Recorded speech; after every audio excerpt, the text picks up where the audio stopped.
Bonjour à tous, bienvenue dans l'émission mensuelle de Oui ou Non, l'émission qui vous dit si les films sortis il y a peu valent le coup d'être vus. Aujourd'hui, des folles, des fous qui jouent au dé du destin, des fous qui tuent des gens, Superman reconverti, un gamin et son chien, un artiste yeah man, des journalistes à la recherche d'un sujet, du sable, beaucoup de sable, avec de gros verres de sable. Et on parle de tout ça avec Dimitri. Bonjour Dimitri. Bonjour Amélie, j'adore ton intro. Moi aussi je l'adore. Allez, ça va ? Oui, très bien, et toi ? Bah oui, parce qu'on a fini l'émission de février avec pas moins de 10 films à notre actif et c'est pas mal du tout. J'ai pas vu la moitié. C'est vrai que j'en ai vu beaucoup moins. J'avais pas ton temps. Voilà, alors... Je travaille pas dans un cinéma aussi. Oui, c'est vrai. Mais j'ai vu très peu de films aussi. Okay. Bon, alors, on commence tout de suite par un film qui est sorti le 24 janvier. Dans les retards, évidemment. On peut pas faire tout. On n'est pas Superman, on en parlera tout à l'heure. On n'a pas tous votre temps. Voilà. Donc, sorti le 24 février 2024, un film d'Arnaud Despalières qui s'appelle Captive. Et j'ai été déçue de fou sur ce film. C'est un film qui est raté. Techniquement, mais vraiment raté, autant au niveau de la manière de filmer que de l'étalonnage. Alors déjà, l'étalonnage, l'image, elle est beaucoup trop saturée. Après, c'est peut-être subjectif, mais c'était trop saturé. Et au niveau de la réal, franchement, pourquoi mettre des zooms et des mouvements de caméra à la The Office, quoi ? Enfin, non, pourquoi faire ? Enfin, je veux dire, c'est un film, c'est un drame, et non, on se perd là-dedans, je ne comprends pas. Et en plus de se perdre dans la technique, on se perd dans les intrigues, parce qu'il y a deux intrigues parallèles qui ne mènent pas à grand-chose. La folie, quand même, c'est le sujet principal, parce qu'en fait, il s'agit d'une femme qui cherche sa mère et qui se fait interner volontairement dans un asile. Et en fait, il y a très peu de choses fous dans ce film. Et, pardon, petit lapsus révélateur. Je sais pas, la folie est abordée de façon grossière et très stéréotypée, je trouve, en plus d'être... montré avec beaucoup de recul, alors que bizarrement on est en plein dedans puisque notre personnage principal se trouve plongé malgré elle dans cet univers de folie, quoi. Donc je ne sais pas, c'était vraiment raté, quoi. C'est dommage parce que le travail des costumes, il est très intéressant. Moi je vais beaucoup dire ça en fait ce mois-ci parce que j'ai vu beaucoup de films avec beaucoup de costumes, donc voilà, je vais dire ça. J'ai beaucoup aimé le jeu de Mélanie Thierry et de Josiane Balasco, qui ont un petit peu rattrapé le niveau, même si c'était pas ça, quoi. Et sur une inspiration historique, c'est le film de Mélanie Laurent, Le Bal des Folles, sorti en 2021 sur Netflix, si je ne dis pas de bêtises, qui l'emporte. Parce qu'on parle de la Salpêtrière, en fait, à Paris. J'ai une phrase quand même pour ce film. T'es là pourquoi ? Je cherche ma mère. T'es entré pour ça ? C'est de la folie. Oui, c'est de la folie. Donc, est-ce que oui ou non, Captive ? Je dirais non. Malheureusement, enfin non, pas malheureusement, regardez pas, c'est raté. C'est dommage, hein, mais c'est raté. Ensuite, j'ai pu voir Un coup de dé, film d'Yvan Attal, sorti le 24 janvier 2024. C'est l'histoire de deux couples d'amis. Et je sais pas, en fait, je sais pas comment décrire ce film. C'est des histoires de romances d'amants, de drames. Enfin, je ne sais pas. C'est un thriller, voilà. Voilà, exactement. Pardon. C'est un film vraiment classique dans son concept, donc c'est un thriller, il y a des voix off, il y a des flashbacks, enfin bref, c'est classique, quoi. Mais il y a quand même la touche du réal, la façon de filmer qui reste agréable à regarder, donc on passe pas un mauvais moment en soi. Un petit point supplémentaire quand même pour la durée, parce que ça dure 1h30, 1h35 je crois, 1h25. Voilà, donc le final de ce film reste attendu, mais bien ficelé, l'intrigue se clôt correctement. Bref, c'est un moment pas désagréable, mais qui sera vite oublié. Oui. Est-ce qu'il y a du suspense et de la tension dans ce thriller ? Oui, il y a un petit peu de suspense et de tension. Donc il fait bien ce taf des gens qui recherchent les films. Voilà. Je pose la question. Mais en fait, selon toi, est-ce qu'il fait bien le travail des thrillers qui consiste à monter tout un suspense, une tension Je trouve pas qu'il fasse d'erreur dans son genre, mais je le trouve pas très intéressant pour le coup. Ok, assez commun, on va dire. Voilà, mais j'ai quand même une phrase. C'est une belle voix off, quoi. Enfin, c'est un peu vu et revu. J'ai une phrase. Je préférerais retourner avant ma naissance avec le grand rien pour ne jamais avoir à me poser la question quelle était la probabilité que je devienne un assassin ? Est-ce que ça a rapport avec l'intrigue du film ? Oui. La réponse, si vous le regardez. Oui. Alors, est-ce que oui ou non, un coup de dé ? Malheureusement, non, parce que franchement, c'est très peu original, quoi. Voilà. Ok. Dimitri, c'est ton tour. Parle-nous d'Argyle, s'il te plaît. Alors, Argyle, pour faire un synopsis très rapide, c'est l'histoire d'une écrivaine, je ne sais plus son prénom. Pardon. C'est l'histoire d'une écrivaine qui écrit des romans d'espionnage lus à travers le monde. Elle fonctionne très bien comme écrivaine. Et il se trouve qu'en réalité, ces livres sont des prédictions de l'avenir et qu'à chaque fois qu'elle écrit une intrigue, les événements se déroulent après. Waouh. Et c'est pour cette raison qu'elle sera pourchassée par 2 agences d'espionnage ennemies, concurrentes, pour pouvoir mettre la main sur cette source créatrice ou qui connaît le futur. Et j'ai trouvé le film vraiment bon. Déjà, c'est un film de Matthew Vaughn, il me semble. Oui. Le film est vraiment très beau. Je ne suis pas fan du travail de Matthew Vaughn en général, mais je trouve le film très beau, très... comment dire ? Il mélange très bien le côté espionnage et le côté aussi comique. C'est un peu un film parodie d'espionnage, mais il se prend quand même un peu au sérieux. Et j'aurais tendance à dire qu'il y a 2 films dans le film, parce que vers le milieu du film, il y a un petit retournement de quelque chose. Je ne vous dis pas en quoi, mais ça vous change le film. Et d'une certaine manière, si vous avez peur du synopsis que je vous ai fait, par rapport à certains points, dites-vous que vos peurs ne seront pas confirmées et se retrouveront invalidées par rapport à la deuxième partie du film. Parce qu'on peut se dire, c'est quand même un peu bizarre, une autrice qui voit l'avenir. Peut-être, mais en tout cas, le film permet de... réussit très bien à rendre cohérent cette chose-là. Ok. Cohérent par rapport à son monde. Hein. Et vraiment, le film est très beau. J'adore les plans, j'adore le comique qu'il y a dans le film. Vraiment, j'ai vraiment beaucoup de fois rigolé. Vraiment énormément. Il y a des scènes qui sont vachement intéressantes. Je pense à une scène de combat qui consiste à de la patinoire sur de l'essence.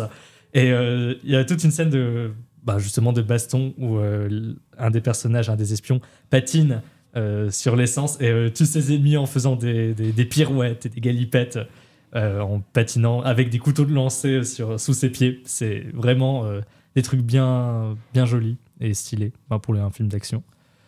Et j'ai beaucoup aimé le film. La bande son est sympa aussi. Et le film vraiment sympa. Alors Dimitri, est-ce que oui ou non Argyle ? Oui, clairement oui, Argyle. Allez le voir au cinéma. Ouais, et d'ailleurs, je pense qu'il a été vu pas mal de fois celui-là. Peut-être qu'il y en a un autre qui sera encore plus vu. Dites-nous en commentaire si vous avez vu les films et si vous pensez que oui ou non ça vaut le coup. Ça nous intéresse vraiment de savoir votre avis. Parce que surtout qu'on a des avis un petit peu divergents parfois avec l'opinion commune. Et c'est le cas du film dont on va parler maintenant, sorti le 31 janvier 2024 par un film de Jonathan Glazer, je pense qu'on dit comme ça. Je ne connais pas. La zone d'intérêt. Oui, là par contre je connais. Alors la zone d'intérêt, c'est l'histoire du nazi chef de camp d'Auschwitz qui habite donc juste à côté de ce camp d'extermination de juifs pendant la Seconde Guerre mondiale. Et donc on va suivre le quotidien de cette famille, parce qu'il a une femme, il a des enfants, dans leur routine, dans leur pavillon qui se trouve juste à côté du camp de concentration, sans montrer jamais c'est montré pendant le film qu'il y a cette violence derrière le mur. Est-ce que tu veux commencer à donner ton avis, Dimitri ? Ouais, si tu veux, je veux bien. Donc... mon avis sur le film, on a un avis assez proche, mais bon, oui, on est à peu près d'accord, je pense. Avec mes mots. J'avoue que je me suis ennuyé pendant le film. Je sais très bien que c'est un film, à prétention historique, et le but c'est de montrer un peu d'une manière nouvelle, en tout cas d'une manière assez originale, comment on a pu, comment le massacre des Juifs ou la Shoah a pu se passer du côté des Allemands. En fait, comment concilier une vie normale, entre guillemets, durant la Seconde Guerre mondiale, en ayant pour toile de fond le massacre des Juifs. Parce qu'en fait, comme on suit toujours la maison à côté du camp de concentration, on ne rentre jamais réellement dans le camp. Tout ce qu'on voit, c'est toujours du camp, c'est l'aspect extérieur. Ça veut dire que ça va se manifester par des cheminées, on va voir le feu qui sort des cheminées, la fumée qui sort des cheminées, des cendres qui volent, des coups de feu dans le fond au niveau sonore. C'est assez intelligent dans la mesure où la Shoah est montrée comme faisant partie d'une toile de fond d'une famille allemande normale, et ça rend la chose plus horrible, et là-dessus c'est assez bien travaillé, je pense. Mais je dois admettre que, à part cette toile de fond, je trouve que le film ne nous montre pas grand-chose. L'histoire de la famille allemande n'est pas très intéressante parce qu'il y a des petits retournements de situation, des petits intérêts. On se demande, il y a des petits problèmes dans la famille, mais ils sont jamais réellement importants. Et j'ai l'impression que le film est un peu perdu entre montrer cette toile de fond et montrer la vie de la famille. Je me perds un peu. Et il y a aussi une intrigue un petit peu plus onirique, j'ai envie de dire ça. Je vais pas donner plus d'indices dans la mesure où c'est peut-être important pour comprendre le sens du film, mais à cette partie-là, je me suis endormi tellement j'étais pas du tout dedans. Bon, peut-être parce que j'avais aussi une journée. Tu t'es endormi. Je me suis endormi, mais vraiment 5 minutes, toute une partie, à mon avis, qui est censée avoir du sens. En plus, les couleurs sont un peu changées. Pas vraiment, mais... T'as pas loupé grand-chose, je te jure. J'ai pas loupé grand-chose, ok, mais il y a donc une partie où même le filtre est changé, c'est l'histoire un peu d'une...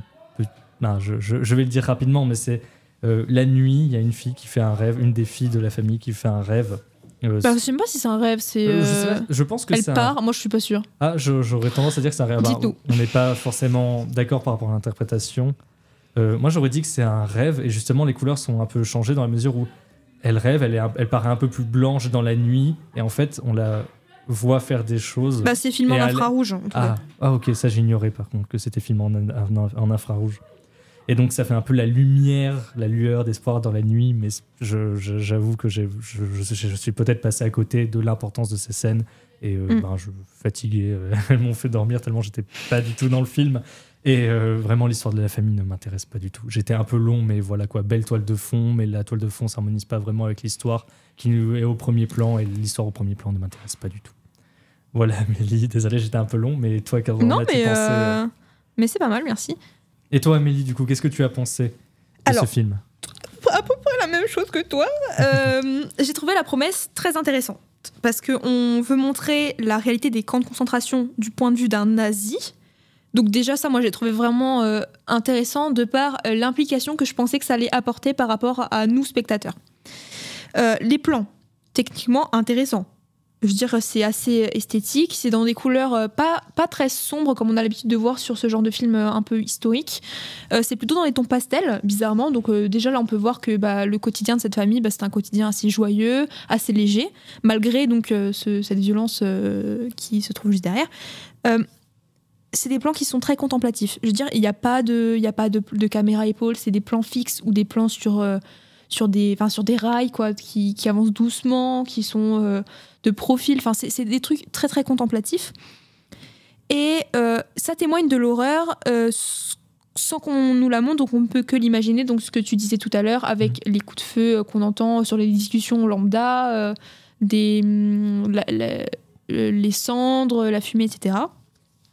Ça j'aime bien. Parce que j'aime bien les films qui montrent qu'il y a une énorme violence sans pour autant te montrer du sanglant ou du gore. Et ça, je trouve ça encore plus justement violent que quand c'est trop explicite, en fait. Sauf qu'en fait, je trouve que le film respecte pas du tout sa promesse, parce qu'il est peu clair. Les personnages sont ni intéressants, ni attachants, ce que tu disais. Et pourtant, imaginez le retour sur soi-même qu'on peut avoir si on s'attache à un personnage qui est nazi. Enfin, je veux dire, c'est super intéressant, quoi. Je dis pas qu'il faut prôner le nazisme et tout, pas du tout, c'est pas là mon propos, mais c'est juste que si, en tant que spectateur, on s'attache à ces personnages-là, à cette famille de nazis qui, en fait, a une vie plutôt normale, on va dire. Enfin, je veux dire, le gars, il a un travail, une fois, il est muté. Enfin, je veux dire, c'est des choses qui arrivent dans la vie de tous les jours, qui peuvent arriver à des familles lambda. Et c'est une famille, en fait, lambda. Qu'on le croit, enfin, qu'il soit nazi ou pas, c'est une famille lambda. Et c'est une famille qui est assez aisée, mais qui est lambda. Enfin, je veux dire, la maman avec les enfants, ils ont une piscine, ils s'amusent dans le jardin et tout. Ok, c'est juste le contexte fait que c'est des nazis et que c'est assez horrible de s'attacher à des nazis. Surtout un nazi qui va diriger le camp d'extermination le plus gros, quoi. Mais c'est pas fait. On s'intéresse pas du tout au personnage, malheureusement. Je sais pas si c'est à cause de la façon de filmer, je sais pas si c'est à cause du jeu, qui est assez bon, je trouve. Après, bon, voir un film en allemand, c'est un peu chiant, mais c'est totalement personnel comme critique. Je trouve que Sandra Hüller est vraiment excellente dedans. Le gars, je sais pas qui c'est, mais en tout cas, je sais que le film a été tourné avec des grands plans, enfin des plans qui ont été très longs, et les caméras étaient installées dans le décor, donc notamment dans la maison. Elles étaient fixées au mur directement, et en fait, on leur disait à distance, coupé ou action. Et en fait, les plans pouvaient durer très longtemps, apparemment. Et donc, ça laissait une place assez importante au jeu. Ça se voit, c'est très bien joué. Oui. Mais je trouve quand même pas les personnages intéressants. Voilà. Donc, la morale, si on peut parler de la morale, avec un film avec une telle promesse, je pensais qu'on aurait une morale un peu différente des autres films qu'on a l'habitude de voir dans le même thème, qui sont d'un point de vue plutôt du côté des juifs, notamment. Je trouve la morale très culpabilisante et très mal amenée. Je sais pas j'ai pas de morale précise en tête quand par rapport à ce film-là, mais je trouve la morale culpabilisante, je suis pas sûre qu'à cette époque-là, donc en 2024, on ait besoin de films qui nous fassent culpabiliser sur ce qui s'est passé pendant la Seconde Guerre mondiale, sur la Shoah. Je veux pas dire qu'on doit nier que la Shoah a existé, loin de là. Je dis juste que la plupart des gens sont même pas nés pendant la guerre maintenant, surtout ceux qui vont aller voir ça au cinéma. Donc, je dis pas qu'il faut arrêter de faire ce genre de film, je dis juste qu'il faut peut-être changer la morale. Parce que, je vais spoiler à balle, mais à la fin, il y a cette scène avec dans le musée. Oui, dans le musée actuel qui est à Auschwitz. Où juste, il y a des femmes de ménage qui font le ménage du musée, je veux dire, c'est voilà, et qui ne regardent pas du tout les chaussures, les affaires, etc. de ceux qui ont été tués. D'accord, ça nous dit quoi ? Ça nous dit qu'aujourd'hui, on n'en a plus rien à faire. C'est pas du tout le cas. Je veux dire, c'est une morale qui est juste culpabilisante, mais pour rien, et qui n'explique rien, et qui passe... je sais pas. Je n'aime pas du tout ce film. Je suis parfaitement d'accord avec toi. J'aime pas du tout ce film aussi. Mais que la morale du film, j'ai l'impression, comme tu dis, c'est cette banalité du mal. Bon, je reprends les mots de Hannah Arendt, mais c'est pas pour dire que le mal, on s'en fout. C'est pour dire quand elle parle de ça, c'est pour dire que les standards moraux de la société seraient diminués et, le mal passerait plus facilement parmi les choses du monde. Et j'ai l'impression que c'est un peu ça la thèse du film de manière générale, en mode oui, on a banalisé ce genre de choses. C'est ça, hein. Mais en réalité, non. Il suffit juste de regarder les programmes d'histoire de lycée aujourd'hui. Il y a presque 2 ans sur Première et Seconde Guerre mondiale. Il y a tout un travail qui est fait actuellement dessus. Et je ne comprends pas pourquoi ce film arrive avec une morale culpabilisante qui tendrait à soutenir qu'on n'en parle pas plus assez et que ça devient négligé. C'est devenu banal, en fait. Oui, c'est devenu presque quelque chose de naturel. Ok, oui, il y a eu la Shoah, on peut faire des blagues dessus, tout ça. À mon avis, non. Je pense que les programmes d'histoire actuels atteignent leur but en parlant de manière sérieuse et en montrant comment c'est. Et les programmes d'histoire, se voulant plutôt scientifiques, culpabilisateurs ou moral, le traitent de manière clinique comme un effet de la société, mais le film... Je sais pas, je sais pas si c'est ça l'intention du film. Si l'intention du film, c'est viser une espèce de recadrage des bons mœurs ou autre. Bon, c'est un peu excessif de penser que le film vise ça. Mais en tout cas, j'ai l'impression qu'il critique le fait qu'il y a une espèce de... maintenant, on voit la Shoah comme quelque chose de froid et de clinique, alors qu'il faudrait qu'on ne le voit pas comme ça. Je sais pas, parce que le film, en adoptant un point de vue extérieur au massacre, nous dit un peu, maintenant on le voit d'une manière plutôt objective. Extérieur, on n'est plus dedans, on n'est plus pris par les sentiments, et ça rend les choses froides et on les néglige. J'ai l'impression que c'est un peu ça. En fait, que dit le film ? Le film, ça montre qu'une famille vit, donc qu'elle soit nazie ou pas, ça c'est pas du tout le propos. Cette famille-là a banalisé la violence qui se passe à côté de chez elle. On est d'accord. Qu'est-ce que nous montre le plan qui est un plan de coupe à la fin, avec ce musée qui est en train de nettoyer où personne ne regarde ce qui se passe? Ça nous montre quoi? Ça nous montre que, comme la famille, nous, on banalise la violence.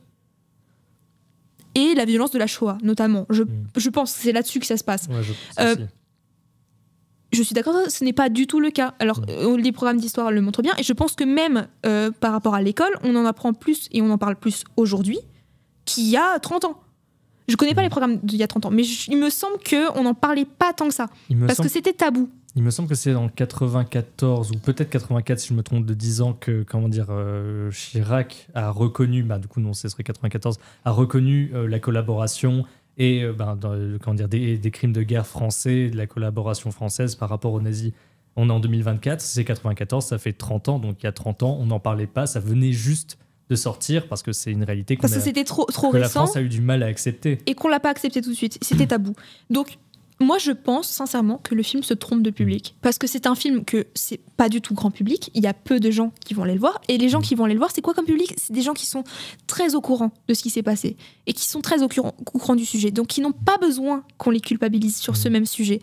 Donc, en fait, je pense, sans faire de mauvais jeu de mots, que ce film n'a pas d'intérêt. Il est joli, mais ça n'a pas d'intérêt. Ouais. Au moins en France, parce qu'en réalité, du coup, on parlait des programmes d'histoire français. Bon, le film, du coup, est plutôt allemand. Et bon, en Allemagne, je ne sais pas, mais l'Allemagne, ça fait quand même partie de son histoire récente du XXe siècle. On ne peut pas parler de l'Allemagne du XXe siècle sans parler des guerres qui ont lieu sur leur sol et que certains ont causé blablabla. Je ne pense pas non plus qu'en Allemagne, ils ont banalisé ça. Ils se sont dit, bon, bah, pas grave, c'est un fait, maintenant on passe à autre chose. Après, peut-être que le film derrière veut montrer la peur des extrêmes. Bah, pas la peur des extrêmes, mais le fait que peut-être en Europe, il y ait à nouveau des extrémismes qui sont élus. Peut-être que le film a ce propos politique. Oui, peut-être que ça veut prévenir, mais c'est mal amené. Mais bon, en tout cas... Parce que là, c'est cherché quand même assez loin par rapport à ce qu'on a vu. Je suis d'accord que je m'éloigne beaucoup de, comment dire, un peu du film en essayant d'abstraire un propos par rapport au monde actuel, mais le film n'est pas super clair sur son propos, si ce n'est la banalité de la Shoah et de la violence. Là, c'est vrai que c'est moi qui ai extrapolé. Ouais. Alors, j'ai une phrase pour ce film qui n'a absolument rien à voir. Du coup, je n'ai plus le contexte du tout de cette phrase. Donc, juste, elle est marrante. Désolée. Tu te souviens de cet homme? Il jouait de l'accordéon aux vaches. Ça leur plaisait. Je n'ai plus du tout le contexte de cette phrase. Vraiment, ça se trouve, c'est un contexte horrible, mais voilà, je ne sais pas. Dimitri, est-ce que oui ou non, la zone d'intérêt? Pas vraiment, non. C'est pas une surprise. Non, la zone d'intérêt. Et toi, Amélie, oui ou non, la zone d'intérêt? Non. Mais si vous l'avez vu, dites-nous en commentaire si oui ou non la zone d'intérêt et pourquoi ça vous a plu ou pourquoi ça vous a déplu. Ça nous intéresse franchement parce qu'on a eu beaucoup de discussions par rapport à ce sujet-là. Oui, c'est vrai qu'on se retrouve avec un avis commun de... Pour une fois, on est d'accord. Pour une fois, on est d'accord. On a tous les deux pas vraiment apprécié. Et comme le film est généralement apprécié, on veut bien connaître les raisons de cette appréciation. Parce qu'après, je ne suis pas non plus un fan des films historiques en général. Mais quand j'en regarde, j'aime bien savoir pourquoi les gens regardent et pour quelles raisons ils apprécient ou non tel film historique. Souvent, en plus, les films historiques, quand c'est pas simplement descriptif, il y a quand même un message qui est très important souvent. Quand c'est pas un descriptif. Je parle pas de Napoléon ou de Ridley Scott, on n'en parlera plus jamais, c'est bon. Oui, non, ça c'est autre chose. Je vais vous parler maintenant d'un film qui est sorti le 7 février 2024 de Neil Ball et de Kirk Hendry, je crois. C'est Le Royaume de Kensuke, un film d'animation. J'y vais très vite parce que j'ai pas grand chose à dire. C'est un film qui raconte l'aventure d'un jeune garçon et de son chien qui, à la suite d'un petit accident de bateau, se retrouve en fait sur une île à première vue déserte et ils vont devoir s'adapter avec cet habitant étrange et étranger. Voilà. Et donc s'habituer à la vie sauvage avec les animaux qui les entourent. C'est très mignon, c'est super touchant, c'est très simple. Ça m'a ému par l'histoire et par l'esthétique, parce que c'est une esthétique un petit peu spéciale de dessin. Et après la fin, voilà, on a versé une petite larme, mais bon, c'est vu et revu, mais bon, ça fait toujours du bien de voir ce genre de petits films. J'ai une petite phrase pour un petit film. Oh, je suis trop petit, c'est tout mignon. Maintenant, je comprends pourquoi vous ne voulez pas qu'on vous trouve. Vous voulez les protéger, c'est eux votre famille. Parle d'orang-outan. Oh, je me demandais si on parlait de chien. J'étais persuadée que tu allais prendre la face sur les chiens. Voilà, j'ai parlé d'une petite voix, ça m'a... Pardon. Film sorti le 7 février 2024, Dimitri, de Quentin Dupieux, Dali. Waouh, Dali, c'est l'histoire de Dali. Donne-nous ton avis, Dimitri. C'est vrai que c'est c'est un film un peu surréaliste sur la vie de Dali. Et on voit la vie de Dali d'abord à travers l'histoire d'une jeune journaliste qui veut une interview avec Dali et qui va se démener corps et âme. Je pense que tu peux t'arrêter là sur le synopsis, hein, c'est parfait. Ou qui va faire des pieds et des mains pour avoir son interview avec Dali.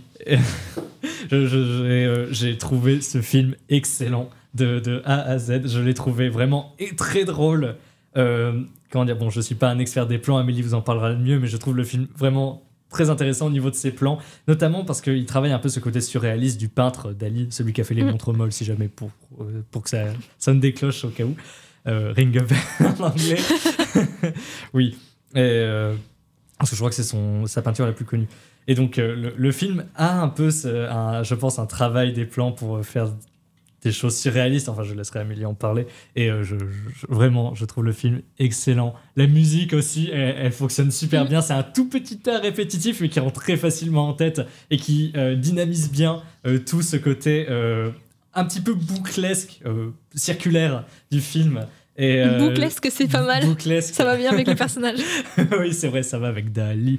Et je trouve la prestation de Jonathan Cohen, c'est ça, oui. L'acteur qui joue Dali, excellente. J'avoue que... Parmi ceux qui jouent Dali, il y a lui. Oui, il y a lui. C'est vrai qu'il est vraiment bon là. Mais je trouve vraiment bon, parce que je suis pas un grand fan, je trouve que c'est un bon acteur, mais j'ai l'impression qu'il a souvent les mêmes rôles. Et au début, j'avais peur de voir surtout Dali en... de voir Jonathan Cohen en Dali. En fait, j'ai vraiment vu un Jonathan Cohen en Dali. Je sais pas comment dire. En fait, j'avais peur que Jonathan Cohen prenne le pas sur Dali, mais en fait, non, il le joue super bien. Et vraiment, sa prestation est excellente. Le côté excentrique du personnage le rend juste hilarant. Il gère super bien. J'ai adoré le film.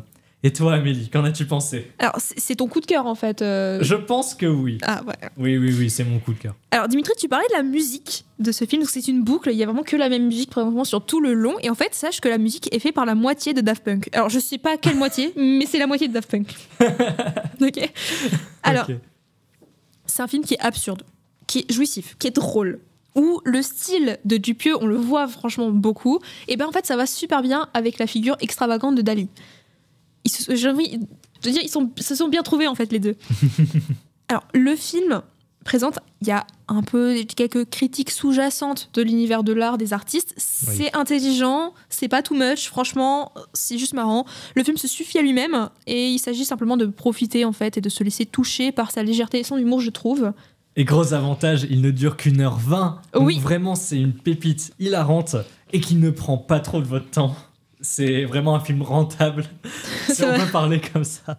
Vas-y, continue.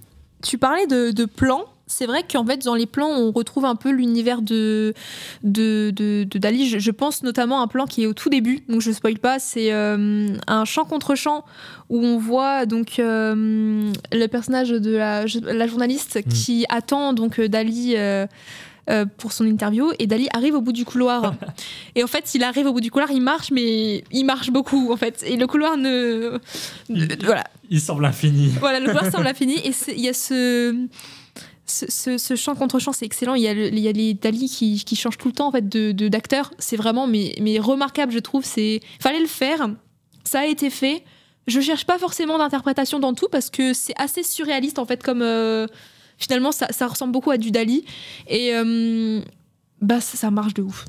Ça marche vraiment beaucoup quoi. J'aime bien interpréter, surinterpréter, mais là je dirais juste prenez le film comme il est. Il y a pas à interpréter en fait. C'est juste regarde-le comme tu regarderais une œuvre d'art en fait. Et une œuvre de Dali notamment, sans chercher à trop en faire. Voilà.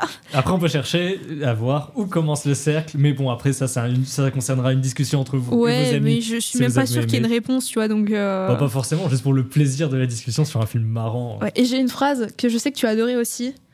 Je ne vous entends pas, en ce moment il y a une pluie de chiens morts, ça fait un boucan pas possible sur le toit de ma maison. Et hilarant, mais il y a des trucs qui se passent. Et toutes les 30 secondes, il y a un truc nouveau où on s'y attend pas qui se passe. C'est absolument génial. Oui, clairement. Dimitri, est-ce que oui ou non, Dali ? Oui, clairement. Oui, Dali. Et toi, Amélie, oui ou non, Dali ? Oui. Est-ce que c'est ton coup de cœur aussi ou non, tu en as un autre ? C'est pas mon coup de cœur, mais j'ai beaucoup aimé. Et c'est vrai que moi, je râle dès que le film fait plus de 2 heures. Et là, 1h18, mesdames et messieurs, c'est vraiment trop cool parce qu'on peut profiter à fond sans regarder sa montre en disant « Oh là là, tiens, il reste tant de temps ». C'est super bien. Excellent. La suite ? Tout aussi, non pas forcément tout aussi bien, mais un film sur un autre artiste, sur Molière, le Molière imaginaire d'Olivier Py, qui est sorti le 14 février 2024. Je suis allée le voir et on a eu le droit à la présence du réalisateur. Oh, stylé. Il n'a pas dit grand-chose, mais Olivier Py, si tu passes par là, bonjour. Donc, je vais un peu démonter ton film. Vas-y, éclate-toi, de toute façon. Alors, le Molière imaginaire, c'est l'histoire de la dernière soirée de Molière, de l'existence de Molière. En fait, ça se passe le 17 février et il est mort, en fait, à à la suite de son spectacle. Enfin, il n'est pas mort de la suite de son spectacle, il était malade, mais il a fait une dernière représentation, il est mort chez lui dans la nuit. Et donc le film retrace ce dernier spectacle. J'ai pas tout truc à dire, mais... c'est ça le synopsis. C'est ça mon synopsis. C'est un film... Alors je vais remettre mon grain de sel sur les costumes et les décors. Ils sont magnifiques. Il y a un travail qui est impressionnant là-dessus. On est dans l'exagération. On est dans la démonstration de la part du public qu'on a dans le film. Donc c'est du too much, il y en a beaucoup trop, c'est trop maquillé, c'est trop extravagant au niveau des vêtements, mais les costumes sont vraiment magnifiques, c'est grandiose. Le principe du film, c'est faire 25 plans séquences et les mettre à la suite les uns des autres. c'est intéressant et ça marche plutôt bien quand ça prend place, quand ça prend place dans un théâtre, donc dans le film notamment, avec un défilement dans les coulisses, dans les tribunes des spectateurs, même sur plusieurs étages. Même si la manière de filmer, elle est parfois un peu maladroite, dans le sens où ça bouge beaucoup et ça bouge vite. Donc parfois on a eu du mal à se fixer sur l'image, on a un peu le mal de mer, malheureusement. Le film, sur le sens, veut en dire beaucoup. On sent qu'il veut en dire beaucoup et finit par finalement en dire très peu. Il y a beaucoup de petits détails absurdes, la plupart qui sont sans importance. Même pas pour faire rire ? Si, pour faire rire, mais dans le sens qu'ils n'ont pas d'importance. Mais qui sont drôles pour le coup. Ils ne supportent pas un sens à l'histoire. Voilà, okay. Et c'est tant mieux, c'est super, parce que du coup on est dans l'extravagance et ça marche très bien. Mais par contre, il y en a qui sont plus symboliques. Sauf que je crois comprendre que Olivier Pic est un homme du théâtre et non pas du cinéma au départ. C'est son premier film qui sort au cinéma. Oh, ok. Il en avait fait un, mais c'était un téléfilm, je crois. Il a fait des courts-métrages, il me semble. J'espère que je dis pas de bêtises. Et donc, il y a certains détails qui sont plus symboliques. Malheureusement, je crois que Olivier Pic a peur que le spectateur ne remarque pas ces détails, alors qu'on le remarque très bien de façon, quand c'est montré de façon subtile. Il n'y a pas besoin d'en faire trop, surtout pour des détails qui sont super importants. Et donc, en fait, puisqu'il prend le personnage le public pour un simple d'esprit, ces symboles-là deviennent trop démonstratifs. Et du coup, ça gâche les effets de symboles et de symbolique. C'est dommage, hein, parce qu'il y en a qui sont super intéressants. Je pense notamment à la figure de la mort qui est de plus en plus présente, surtout à la fin du film. Je dévoile rien parce que on sait très bien comment il finit, le petit JB. Jean-Baptiste Poquelin pour les intimes, c'est Molière. Ok, oui. Et il y a ce masque, on le voit une fois en fond. Je me souviens, j'y suis allée avec un ami. Je lui ai dit, oh regarde, c'est sympa, derrière il y a le masque, c'est la mort et tout. Il me dit, ah oui, c'est bien vu, machin. Le plan d'après, c'est littéralement un gros zoom sur ce même masque. Ah. Donc c'est super dommage en fait, parce qu'on l'avait très bien vu, on l'avait vu derrière, on s'est dit, c'est bien, c'est la mort qui vient, qui s'approche. Et en fait, c'est très dommage de la montrer de façon si grossière en fait après. Donc j'étais un peu déçue. Néanmoins, les acteurs sont excellents. L'esthétique, elle est très prenante parce que c'est une esthétique assez particulière. Et je pense que c'est un film pour les amateurs de théâtre, notamment par son sujet. Parce que, évidemment, on parle de Molière. Il y a pas mal de références à des textes de Molière.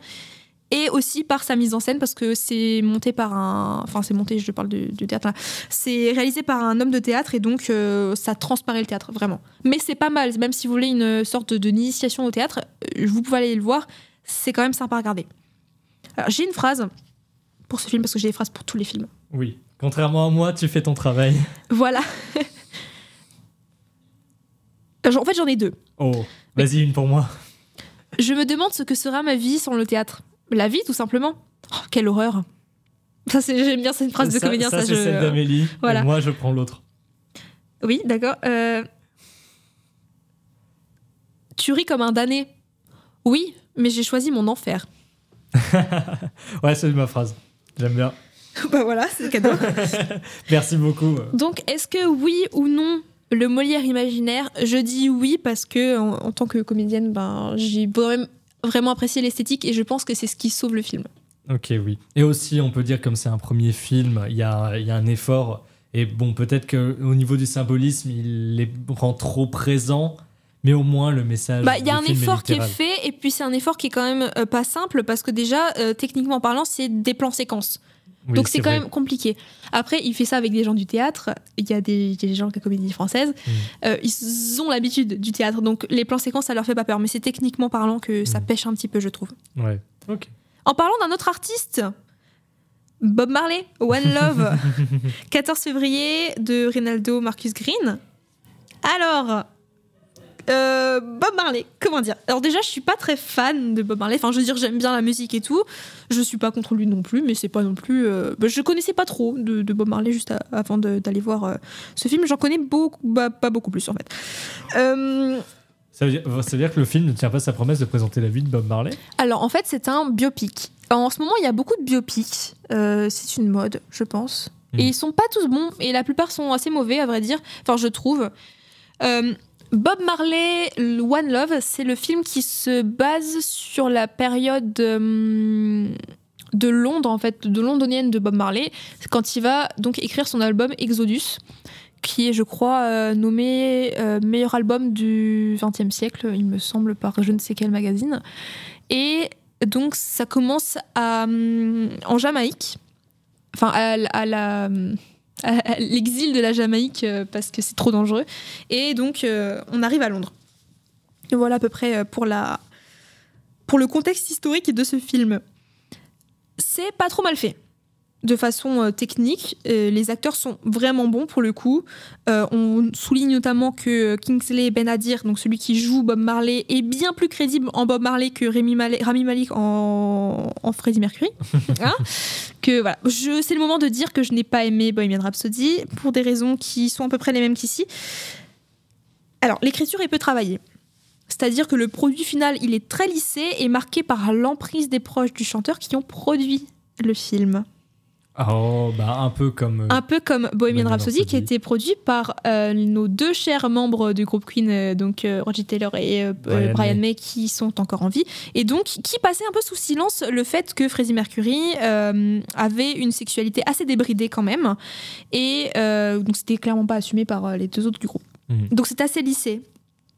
Là, c'est pareil, c'est très lisse, très très lisse. Il n'y a aucun problème dans la vie de Bob Marley. Le gars, il fume, mais ça n'a aucune emprise sur sa santé apparemment, ni sur son comportement, j'en doute très fort. Je ne connaissais pas personnellement, donc peut-être que ça se passait comme ça, mais je ne pense pas que ce soit vraiment sa vraie vie, malheureusement. Donc, l'ensemble du film et de l'intrigue, c'est peu complexe, c'est peu réflexif, et c'est sûrement peu représentatif de la vraie vie de Bob Marley. Donc on a comme résultat un film mainstream qui ne montre rien. On a 2 ou 3 chansons connues qui sont balancées dans l'intrigue sans grande justification. Par exemple, il y a une dispute, sa femme est triste, et du coup, on met quoi? On met No Woman No Cry. Oh. Ok, pourquoi pas, mais bon, d'accord. Donc, on chante un peu et on rentre chez soi en l'ayant déjà oublié, quoi. Triste. Je suis déçue. Mais j'ai quand même une phrase. J'en ai 2. Sa mitrailleuse, c'est sa guitare. Et je suis riche de la vie pour toujours. Après, je pense que Bob Marley, ça aurait été une figure super intéressante musicalement parlant et par les combats qu'il a menés dans sa vie. Mais le film m'a peu intéressée. Et en fait, à la fin du film, en plus, j'ai vu beaucoup de fois la fin du film parce que je travaille dans un cinéma et quand je nettoie les salles, je vois la fin du film des fois. Et j'ai beaucoup vu la fin de Bob Marley, va savoir pourquoi. Et à la toute fin, dans le générique, il y a 2-3 images d'archives de Bob Marley. Et en fait, ces images d'archives-là m'ont presque plus intéressée dans les combats que ça sous-tendait et dans les choses que ça disait, rien que par 20 secondes d'une archive, en fait, que tout le film, qui dure 1h50 presque. Parce que j'allais demander, en général, la musique reggae, Bob Marley est connu surtout pour ça, parce que c'est son style de musique. De toute façon, c'est un rasta. Hein. Oui, voilà, c'est ça. C'est une musique qui se veut, comment dire, un peu une contre-culture par rapport à l'oppression, il me semble. Et qui c'est une musique de lutte, en fait. Oui, voilà, c'est ça. Et ça veut dire que dans la musique, sa période londonienne, elle est pas vraiment, peut-être un petit peu, mais pas montrée comme ça. En fait, non, c'est pas dans le sens là que je dis, c'est juste qu'en fait, le film ne montre rien. Je dis pas que sa musique, elle ne dit rien. Ah oui, non, mais je demande pour le film, ce que montre le film pour toi. En fait, ça montre qu'il a des combats, qu'il fuit la Jamaïque alors qu'il le veut pas, mais pour sa propre sécurité, pour la sécurité de sa famille. Ça montre ça. Ça montre qu'il est tiraillé entre son pays et les combats qu'il doit mener ailleurs. mais ça reste très lissé, quoi. C'est tout décousu de fil blanc, et l'écriture, elle est vraiment pauvre. Et c'est dommage parce qu'en fait, on aurait voulu de la complexité dans ce personnage-là, qui est un personnage qui est quand même assez important dans la culture musicale et dans la culture historique même. Ok, donc le souci, c'est le fait que c'est lissé, parce que si c'est présenté comme Bob Marley qui fuit son pays, mais qui est tiraillé entre il aime son pays, mais il doit continuer ses combats, j'ai l'impression que là, il y a une tension, mais... c'est ça, mais en fait, c'est pas bien amené, quoi. Oui, la tension, elle apparaît en fond, elle n'est pas centrale pour le personnage, du coup. Ok, c'était pour préciser le lycée, comment en fait, on voit que le coordinateur son, c'est son fils, je crois. Enfin, c'est produit par sa veuve et ses enfants. Donc, c'est logique qu'ils veulent pas qu'on montre ce qui va pas. C'est logique qu'ils veulent que leur figure, enfin cette figure-là qui leur tient à cœur, ça soit montré de façon améliorative, quoi. Enfin, c'est logique, je comprends ça. Mais moi, j'aurais voulu un film plus complexe, quoi. Et ce film marche beaucoup au cinéma. Et je comprends, parce qu'il est simple, pas prise de tête. Tu regardes le film, à la fin, au générique, t'as 2-3 musiques, tu danses un peu. Et moi, je le vois dans la salle quand je nettoie les salles. Les gens, ils restent un peu, ils dansent, et ils s'en vont. Et je suis sûre qu'ils vont pas en parler du film. Parce qu'il y a rien à dire. C'est pas ouf. Donc, est-ce que oui ou non, Bob Marley One Love ? Non. Et dites-nous votre avis. Je suis pas contre le film, parce qu'il est pas mal fait, techniquement parlant. Mais l'écriture, ça va pas. Ok, oui, comme tu as dit avant, tu as le même grief contre Bohemian Rhapsody, le film qui bizarrement a fait a super bien marché, tout le monde a adoré, mais moi je l'ai pas aimé, j'étais déçue. Je partage ton avis pour Bohemian Rhapsody, et c'est pour ça que j'ai préféré Rocketman. Parce que Rocketman, qui est quand même écrit par Elton John, hein, vraiment c'est le même lignée. Ouais, mais en l'occurrence, c'est celui qui accepte. C'est un peu plus fun, et c'est celui qui accepte ces grosses stars. Justement, après je le connais pas personnellement, donc peut-être qu'il y en a d'autres qui... Mais je sais pas. Bref, je le connais pas non plus personnellement, mais juste c'est vraiment un peu sa rédemption, le film. Il montre sa rédemption. Et après, il a eu une vie tout à fait correcte et tout ça, donc... mais c'est souvent ça, les problèmes des biopics, c'est un peu toujours les mêmes, quoi. Bref. Elton John a été honnête, là où souvent quand c'est les preuves qui le font... je te le dis parce que... je l'ai vu, mais je suis pas sûre que ce soit 100% net quand le film il est écrit par la personne qui est concernée. En l'occurrence, ces problèmes, c'est les vrais problèmes qu'il avait. Il n'en a pas eu d'autres, on va dire. J'aime beaucoup Elton John. Tu me le présenteras. S'il n'était pas déjà marié avec des enfants, j'aurais des vues. Bref. Alors... Passons. Désolé. En fait, je me suis rendu compte que j'avais passé un mois de février riche en séances de cinéma, mais pauvre en bons films. Parce que le film d'après que j'ai vu, c'est un film qui est sorti le 14 février 2024 également, réalisé par notre cher Clarkson. Je sais pas qui c'est. C'est qui ? Je sais pas. Mais, ok. Mais Madame Web, on va me taper dessus parce que je suis allée voir Madame Web. Et écoutez, étonnamment, c'est pas trop mal réalisé. Étonnamment, c'est pas trop dégueu. Au moins pour les 2/3, 3/4 du film. Je m'explique. C'est un film qui joue un petit peu sur les codes de l'horreur, au niveau du son, de l'image, du montage. Et tout est mieux que ce à quoi Marvel / Sony nous a habitués. Donc, c'était pas trop mal niveau technique. À part la fin qui était vraiment un peu merdique. Mais... En tout cas, le début, ça dure presque 2 heures, ça dure 1h55, 1h56, je crois. La première heure, l'heure et quart, je me suis pas trop ennuyée. J'ai passé un plutôt bon moment devant mon écran de cinéma. Après, l'intrigue, elle est simple. Elle est très très simple. Elle est cousue de fil blanc, ce qui crée une histoire franchement bateau, qui a du mal à se hisser au niveau donc, de la technique, comme je le disais précédemment. La fin, on n'en parle pas parce que franchement, c'est n'importe quoi. Il faudrait pas spoiler. En fait, j'ai même pas raconté ce que c'est. C'est Madame Web, c'est l'histoire de Madame Web, qui est jouée par Dakota Johnson, qui est excellente, je trouve. Enfin, pas forcément dans ce film-là, mais qui est une actrice qui est vraiment très bonne. Et qui va se retrouver dans une sorte d'univers parallèle, tous les autres Spider-Man qu'on a déjà vu, mais qu'il faut pas dire le nom de Spider-Man, surtout, parce que, bref. Et elle se retrouve en fait avec des visions du futur parce que sa mère a été piquée par une araignée. Enfin bref, voilà, c'est tiré par les cheveux comme d'hab. C'est pas Dune ça ? Vision du futur et tout. On en parlera tout à l'heure. Donc bref, la fin elle est bien trop exagérée. Ça fait se terminer le film sur un goût de too much vraiment amer. C'est pas ouf. Et en bref, donc, des actrices cool, des cascades sympas, une réal pas dégueu, mais une fin bien peu convaincante. En gros, c'est une fin en looping / bande-annonce / clin d'œil aux comics originaux. Voilà. J'ai quand même une phrase, mais ça m'a très peu intéressée. Le fil de ta vie ne commence pas à ta naissance. Voilà. Faites-en ce que vous voulez. Donc, est-ce que oui ou non, Madame Web ? Non. Enfin, comme je dis, c'est pas mal filmé, mais ça suffit pas, quoi. Enfin, ça suffit pas qu'un film soit beau, quoi. Ok, c'est pour ça que je suis pas allé le voir parce que j'avais l'impression que le film serait assez simple et pas super intéressant. Bon, juste, je me suis fondé juste sur les bandes annonces. Mais voilà. Sincèrement, au début, j'étais agréablement surprise parce que je trouvais pas ça si moche que ça. Après, c'est vrai que l'histoire est un peu prenante au début, mais finalement, c'est redondant, quoi. Film suivant, sorti le 14 février toujours. On est dans les navets du 14 février, apparemment. Ça, c'est violent. Vas-y. Pardon, non, faut que j'arrête. En plus, c'est pas si mauvais. Vivant d'Alix Delaporte. Film français. Correct. Enfin, allez. Oui ou non, film français correct? Ah non, c'est Vivante. Vivant, ça raconte l'histoire de journalistes qui cherchent un sujet, en fait. Qui se dépatouillent dans l'actualité, etc. C'est des personnages en quête d'auteur? Ah non, pas du tout. C'est pas du tout ça. Et donc on suit une jeune femme qui vient chercher un job, un stage, peu importe, dans un bureau de journalisme en fait, et qui se retrouve embarquée dans cette équipe de journalistes qui va devenir au fur et à mesure une sorte de famille pour elle. Voilà. C'est un film correct dans son intrigue, même si elle va pas très loin, que c'est un peu flou. Il est esthétiquement vraiment beau pour le coup. Pas trop mal foutu, mais ça reste peu précis, malheureusement. Il y a une sous-intrigue amoureuse qui m'a dégoûtée.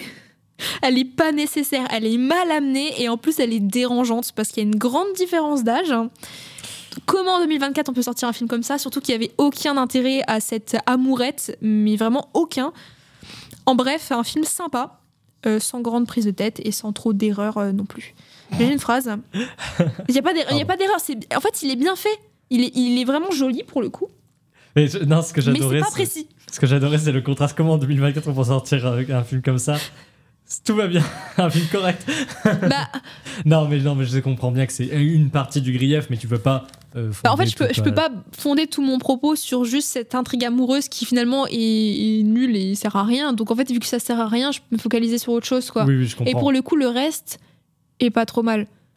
Ok. Esthétiquement parlant, surtout. Donc j'ai une phrase. Vas-y. Tu crois qu'on peut le diffuser ?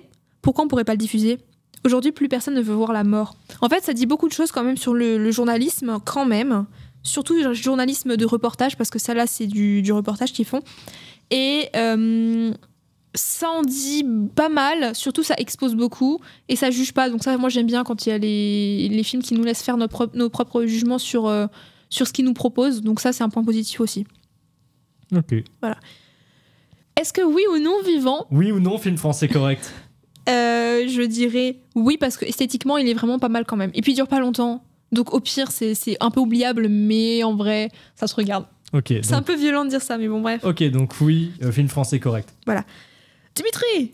Oui. Mon coup de cœur du mois. Dune, deuxième partie, Denis Villeneuve, 28 février 2024. Enfin, Arrakis, Denis Villeneuve. 28 Lisan Al-Gaïb, Denis Villeneuve. C'est le mardi. Alors, qu'est-ce qu'on en dit ? Je peux raconter un peu le... Vas-y, fais le synopsis si tu veux. Alors, c'est ton coup de cœur. C'est mon coup de cœur, j'ai adoré. Je suis vraiment, on dirait une gosse. Donc, Dune, deuxième partie, ça raconte... Donc, c'est la suite de la première partie, évidemment. À la fin de la première partie, on s'était arrêté sur Paul Atreides et sa maman Jessica qui partaient dans le désert pour fuir après un attentat qui a donc décimé en fait les derniers Atreides la famille du héros principal, la famille Atreides qui donc logeait sur Arrakis, donc sur Arrakis, et donc qui avait qui avait l'ordre d'exploiter en fait l'épice, donc qui est cette denrée sur la planète, cette sorte de poudre hallucinogène. Oui. Et donc en fait ça c'était un ordre de l'empereur. Donc qu'est-ce qui se passe dans la deuxième partie ? On retrouve donc Paul, sa mère et les Fremen avec qui qu'ils ont rejoint. La fin du film, c'est précédent, c'est Voilà, je crois. c'est la suite Paul, en fait. rencontre les Fremen et ne se font pas tuer par eux. Voilà. Paul rencontre un clan de Fremen, donc c'est les hommes du désert en fait, donc qui vivent en symbiose, on va dire, avec la planète, et il se fait accepter par eux. Donc le deuxième film, c'est cette suite directe. Donc on retrouve Paul et Jessica, donc sa maman, auprès de ce nouveau groupe, de ce nouveau peuple en fait. Et tout ne se passera pas comme prévu, puisque évidemment l'empereur va mettre son grain de sel et va envoyer enfin même pas, en fait c'est même pas ça, les Harkonnen ont repris en fait le pouvoir sur Arrakis, donc la famille rivale de la famille méchants, Atréide. voilà. La famille rivale exact. Des Atréides ont attaqué les Atréides dans le premier film et ont repris le contrôle de la planète et de l'épice. Et donc Paul vit maintenant avec les Fremen en sachant que les Harkonnen règnent sur cette planète, exploitent l'épice, ce qu'aurait dû faire son père et lui et leur famille. Voilà. Et donc il y a une petite quête de vengeance. À outrance. Et là, en fait, Paul, on l'a pas dit, mais il a des dons de voyance dans le futur. On en dira pas plus, sinon on spoil. Oui, c'est vrai, on va pas spoiler parce que c'est beaucoup du premier là, mais en soi, c'est la suite directe, quoi. Oui, voilà, c'est donc ça. on se doute qu'il va y avoir baston avec les Harkonnen. Oui, mais en tout cas, on spoil pas plus. Vas-y, Dimitri, dis-nous ton avis. Parce que je sais que ça diverge un peu avec le mien. Ok, oui. C'est ton coup de cœur, ce n'est pas le mien. Je vais commencer par les trucs que j'aime dans ce film. Je trouve tout ce qui est en termes de plan et de couleur d'image magnifique. On se sent vraiment dans la chaleur du désert d'Arrakis ou de Dune, parce que Dune, c'est le nom original de la planète. Mais Arrakis, c'est le nom qu'on donnait par rapport à l'empereur. Donc on sent vraiment l'ambiance désertique. On découvre vraiment l'environnement fait de proies dangereuses, notamment les vers des sables qui sont plus que jamais présents dans le film. J'avais très chaud. Et le film est très bon à ce niveau-là. La musique est excellente. Toujours ces vocalises un peu chamaniques et divines qui marchent extrêmement bien dans le premier film, qui là sont toujours aussi présentes et fonctionnent toujours. Je me demande si c'est la même musique conservée entre le 1 et le 2. J'avoue que je pourrais pas répondre à cette question. Mais en tout cas, niveau incantation chamanique, c'est super. Amélie, la réponse ? J'ai la réponse. Alors, la musique dont tu parles, avec les voix au fond, elle revient. Donc, elle est dans le 1 et elle revient 2 fois dans le 2. Okay. Les autres, je crois, si je dis pas de bêtises, que c'est d'autres musiques, mais c'est toujours en lien avec. C'est toujours la même direction artistique, quoi. C'est toujours cet esprit un peu divin et un peu, j'allais dire, oracle. Mais lié aux oracles, ça marche super bien parce que Paul Atreides est quand même le héros de 2 prophéties, peut-être même une 3e, mais ouais, bref. Enfin, je me demande si c'est une 3e, c'est moi qui n'ai pas forcément tout compris dans le film. Mais là-dessus, plan, couleur d'image, musique, le film est excellent et c'est une raison suffisante pour aller le voir. Mais je dois admettre que j'ai quand même quelques problèmes par rapport à l'histoire. C'est peut-être plus lié même aux bouquins. Je n'ai pas lu les bouquins, Amélie, je te laisserai le soin de nous en parler. Yes. Après, mais j'ai l'impression que Paul Atreides est un peu le héros de plusieurs prophéties, ça je crois que c'est vrai, mais c'est un peu le personnage, très fort et cheaté, on va dire. J'aurais tendance à dire cheaté, mais pour parler français, c'est vraiment le héros qui je sais pas, à tout ce qu'il faut pour à chaque fois réussir et continuer. Ça me plaît pas trop, mais à la limite c'est pas grave. Mais ce qui me déplaît dans le film, c'est surtout au début, il y a vraiment un côté je vais éviter de spoiler, mais le film fait un petit peu patchwork dans le sens on sent qu'il y a des coupes. J'en parlerai après. Oui, t'en parleras après. On sent qu'il y a des coupes, en tout cas il y a quelque chose de diminué. En fait, on passe de scènes où Paul est avec les Fremen à d'autres scènes où Paul est avec les Fremen. Il apprend leurs coutumes. C'est le début, donc c'est pas trop spoilé. Et c'est ce qui est dit dans la prophétie, donc c'était déjà mentionné dans le 1. Mais en effet, il apprend leurs coutumes. Et en fait, on passe d'une coutume à l'autre, à une autre et encore une autre, sans que ce soit parfaitement relié. Et on se dit, c'est bizarre, c'est vraiment coup pour coup un empilement de ce que fait Paul avec les Fremen. Et en fait, le côté patchwork du film continue comme ça jusqu'à à peu près la moitié où on va changer de point de vue. Là où on était centré sur Paul, on va passer sur d'autres personnages et autres vies. On reviendra sur Paul. Mais là, ensuite, il y a un changement et le film ne fait plus trop patchwork, mais j'ai l'impression que l'histoire Et le truc qui me plaît le plus dans ce film, et dans le premier aussi, c'est vraiment l'environnement, tout le monde vivant autour de Paul Atreides et moins Paul Atreides. Et je me rends compte qu'en fait, ce que j'aime dans Dune, c'est la planète Dune, c'est le sable, c'est les vers géants, c'est les Fremen, c'est les Harkonnen, c'est les Atreides, mais c'est pas l'histoire tragique de Paul. Et ça fait que le film est sympa, mais pas pour son histoire. Voilà, en tout cas, c'est ce que je pense. C'est comme ça que je soutiendrai mon propos. Mais je pense qu'il serait bon d'entendre l'avis d'Amélie pour nuancer et apporter quelque chose d'un peu plus neuf et sympathique à mon propos assez critique. Vas-y. Alors, il est certain déjà que Denis Villeneuve est un homme de cinéma, mais est un homme surtout d'image et de son. Il le dit lui-même, d'ailleurs, que les dialogues, c'est pas son truc et que ce qu'il veut faire, lui, c'est de l'image et du son. Bon, j'aime bien ça. Ça se voit déjà dans le sens où Dune est tourné en IMAX et donc du coup là tu te dis ok le gars c'est bon il fait de l'image et du son, ok c'est une expérience cinématographique parce que dans un cinéma quand on voit Dune on a les sièges qui tremblent à cause de la basse, on a les voix qui viennent de derrière, enfin c'est génial, c'est pas la même expérience du tout si vous voyez Dune chez vous dans votre canapé ou si vous allez le voir au cinéma, c'est pas du tout la même chose et c'est là que c'est du beau et du grand cinéma. On est d'accord sur ce point, Dimitri? Image et son, oui, parfait. Alors, sur le contexte par rapport au livre, parce que je sais que tu aimes bien quand je fais des points d'adaptation. En vrai, j'aime bien, oui. Alors, donc, Dune est un grand roman de Frank Herbert, donc, qui est sorti dans les années 60, mon édition fait 650 pages. Denis Villeneuve a décidé d'adapter Dune en 2 parties, parce que c'est très long. Là où la première adaptation dans les années 80 on faisait qu'une et c'était assez ça s'enchaînait beaucoup quoi, c'était très condensé. Là il en fait 2 dans le premier volet, ça correspond environ aux 2/3 du livre. Le film dure 2h35 et là le deuxième volet, le film dure 2h46 et il adapte le dernier tiers. Sachant que dans le dernier tiers du livre, sans spoil, il y a de nombreuses ellipses, pas très longues, mais il y a pas mal d'ellipses. Ok.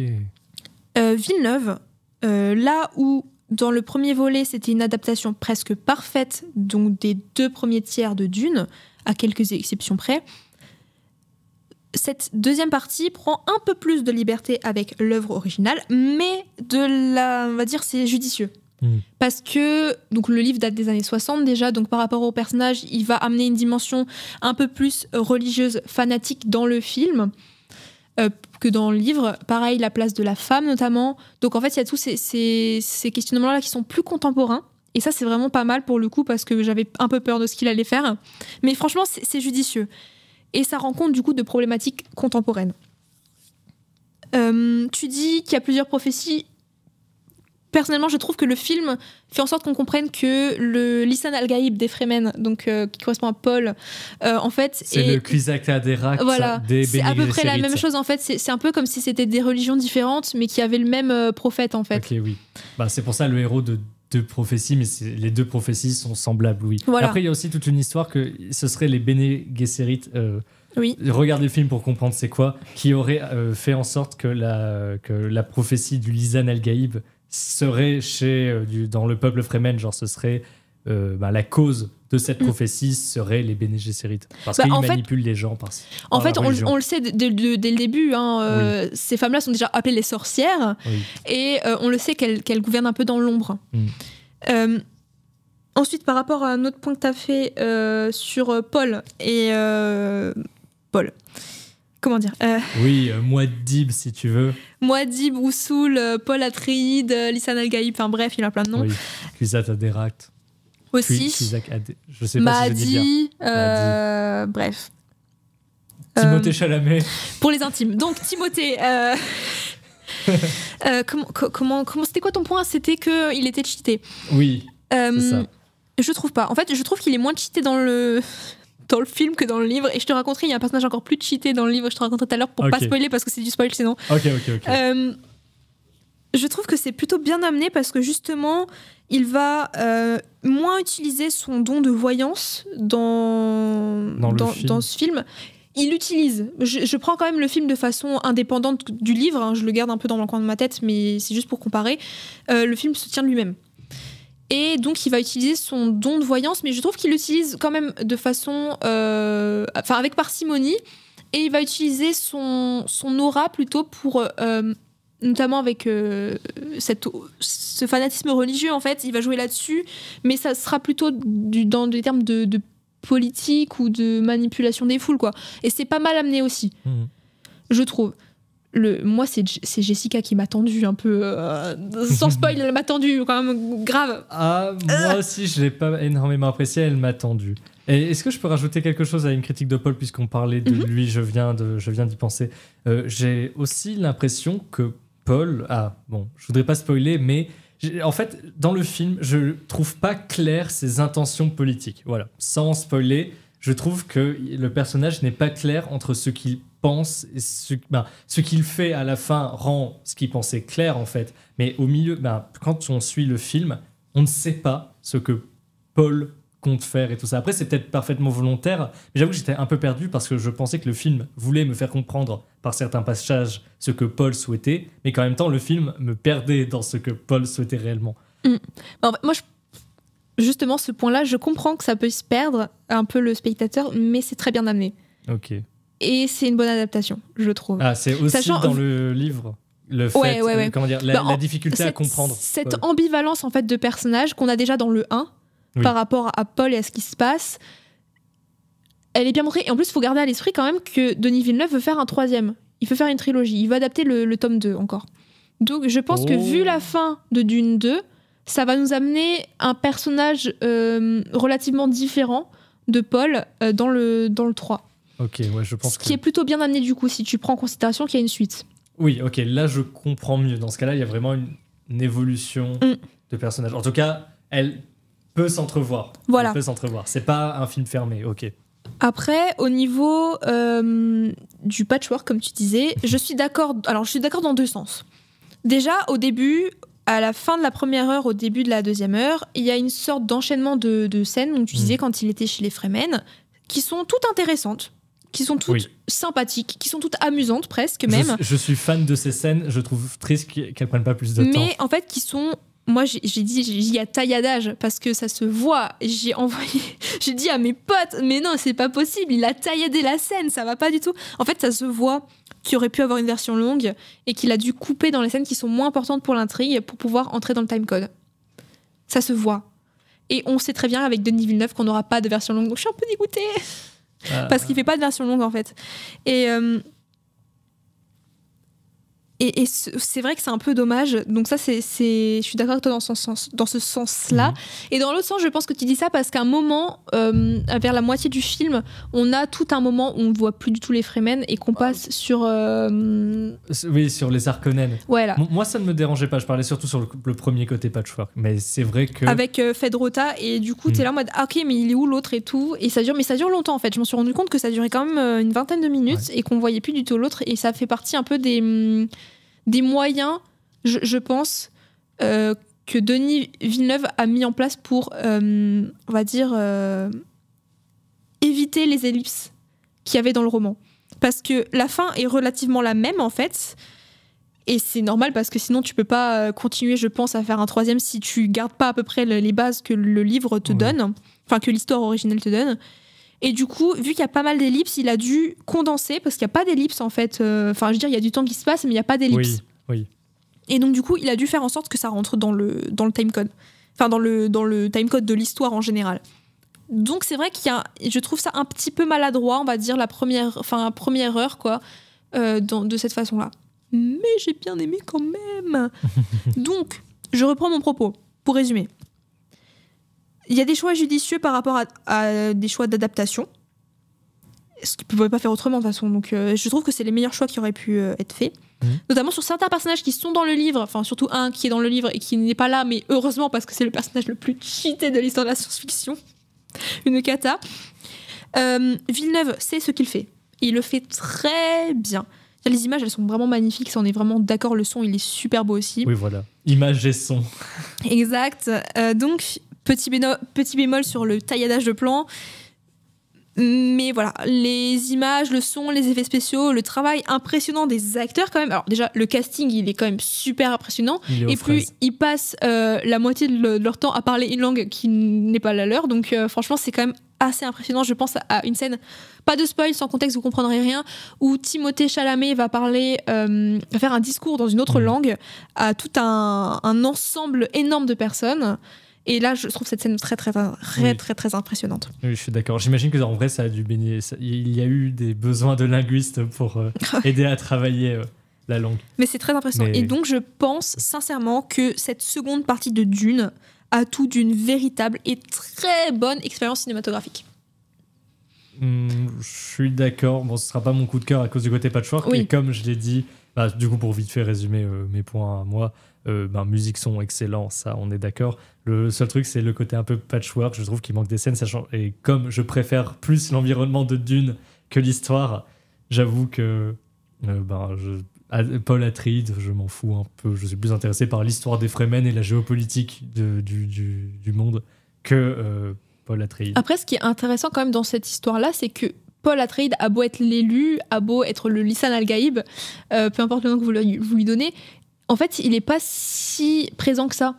Et il y a pas mal aussi d'autres personnages qui sont développés, même si tous les personnages, Paul Atreides y compris, sont pas assez développés à mon goût. J'aurais envie qu'on parle plus des personnages. Après, peut-être que dans le 3, on aura plus. J'espère. En fait, ça se voit qu'il fait de l'image et du son, quoi, mais j'ai beaucoup aimé quand même. Ah oui, je voulais juste dire, sans spoiler, la fin, par contre, est absolument prenante et géniale. Ouais. Voilà, j'ai eu des frissons, waouh. Elle fonctionne de fou. En l'occurrence, même malgré le côté patchwork reproché, tout est bien monté pour mener vers cette fin. La fin, ça l'est beaucoup moins. Hein. Dès la moitié du film, c'est beaucoup moins patchwork, c'est beaucoup plus linéaire. Oui. Mais c'est vrai que la fin, moi, ça m'a donné des frissons. C'était du spectacle. Elle fonctionne très bien, oui. J'ai 2 phrases. J'en ai une pour toi, j'en ai une pour moi. Ok, parfait, j'en avais pas. Que ta lame se brise en 1000 morceaux. Ok, oui. Pardon, je viens de faire le geste. Vous l'avez pas vu, mais je viens de faire le geste. Et la deuxième phrase, c'est pour les copains, ça va la faire rire. C'était écrit Lisan al-Gaïb. Ça fait rire. Dimitri, est-ce que oui ou non Dune, deuxième partie? Oui, Dune, deuxième partie. Pour la planète, pas pour Paul. Pour Arrakis. Wow. Voilà. Et toi, Amélie, oui ou non Dune 2? La réponse est... Oui, un grand oui, j'ai adoré. Et heureusement que mon mois de février s'est fini là-dessus parce que j'en pouvais plus des films un peu merdiques. Enfin, ça va en vrai en termes de mois de mars. Je pense qu'il y a quelques films sympas qui vont sortir. Enfin, du moins, qui s'annoncent sympas. J'avoue que j'attends Boléro. Ah, pronostic. Boléro, Ravel, pardon. Mais non, c'est Boléro. Non, c'est Boléro. C'est Boléro. C'est Boléro, oui, ok. Et c'est qui est censé parler de la vie de Ravel, mais parce que c'est son œuvre, ça fera vendre plus de place de vendre Boléro que vendre Ravel.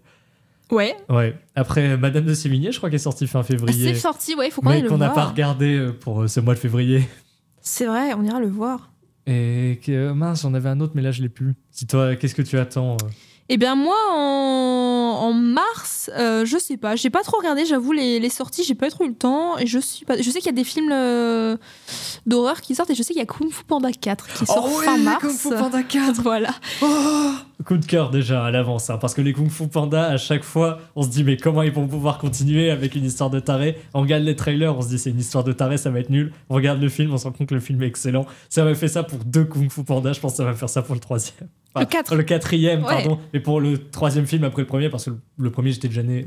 Je m'étais pas intéressé au Kung Fu Panda et aux attentes avant le premier. Avant le premier, oui, avant que le premier sorte. Sur ces beaux mots, Dimitri, sur ces promesses pour l'émission de mars. Ouais. Kung Fu Panda, une déception? Non, ça ne se peut pas. Ça ne se peut pas. Allez voir l'émission de mars pour voir si ce sera le cas. Eh ben, on se retrouvera tous en mars pour savoir si oui ou non on a bien aimé ces films qui sont sortis. Et d'ici là, portez-vous bien. Portez-vous bien et bonne soirée à vous. Bisous. Salut.